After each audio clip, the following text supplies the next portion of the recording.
Assalamualaikum warahmatullahi wabarakatuh.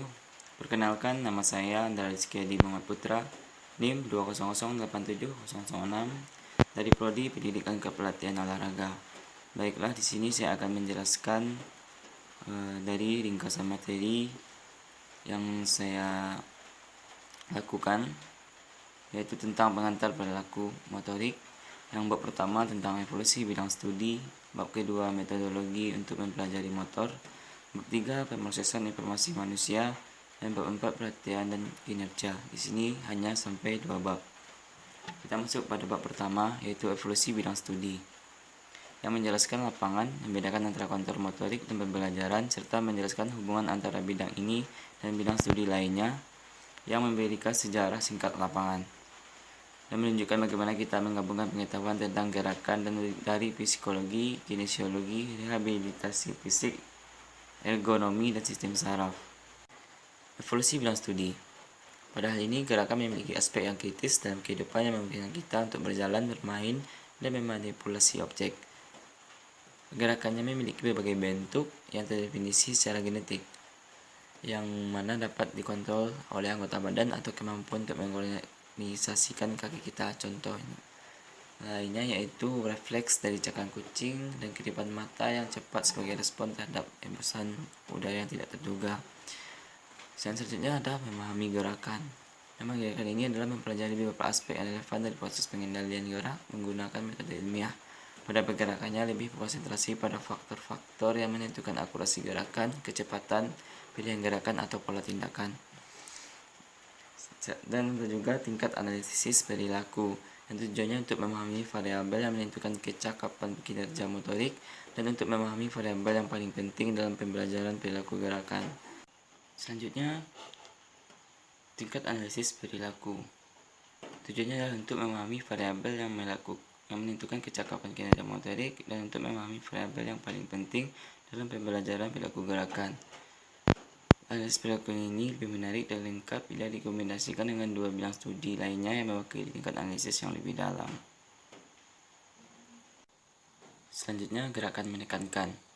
Dalam mempertimbangkan gerakan, khususnya keterampilan, seringkali sulit untuk mengisolasi gerakan dari lingkungannya. Pendekatan yang diambil dalam teks ini adalah untuk fokus pada interaksi timbal balik antara lingkungan dan sistem motorik. Dan sebagian besar berkaitan dengan perilaku dan kemampuan sistem motorik untuk menghasilkan gerakan dan dipelajari lebih atau kurang secara independen dari peran informasi sensorik atau tujuan daripada bab ini yaitu secara fundamental berkaitan dengan pergerakan manusia, yang mana mungkin dapat ditentukan secara genetik, sementara yang lainnya adalah keterampilan yang membutuhkan latihan atau pengalaman.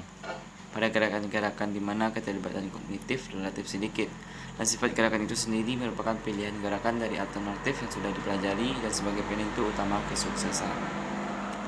Bidang kontrol yang dilihat dari perspektif sejarah muncul dari bidang perilaku motorik dan neurofisiologi yang terpisah namun paralel. Kedua bidang menunjukkan pertumbuhan yang stabil selama awal Perang Dunia Kedua, kemungkinan meningkat dalam pertumbuhan dan kecanggihan setelah perang dan selama tahun 1960 dan 1970-an. Bab kedua tentang metodologi untuk mempelajari motor.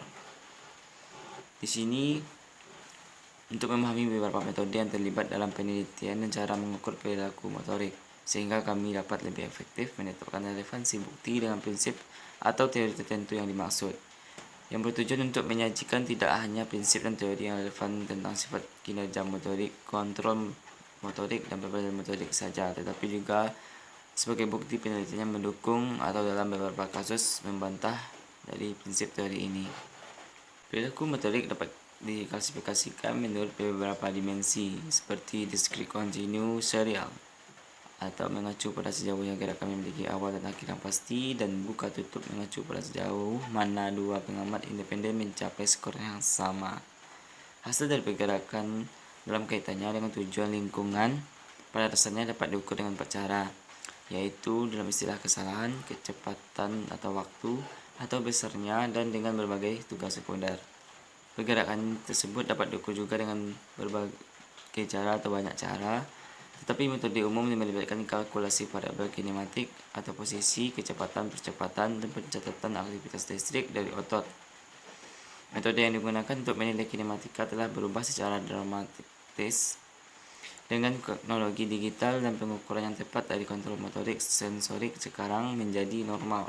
Studi tentang aktivitas otak juga menjadi semakin populer dan penggunanya dalam penelitian perilaku motorik yang terus berkembang. Baiklah, hanya itu yang dapat saya sampaikan. Jika ada kesalahan, saya mohon maaf. Wabillahi taufiq wal hidayah. Wassalamualaikum warahmatullahi wabarakatuh.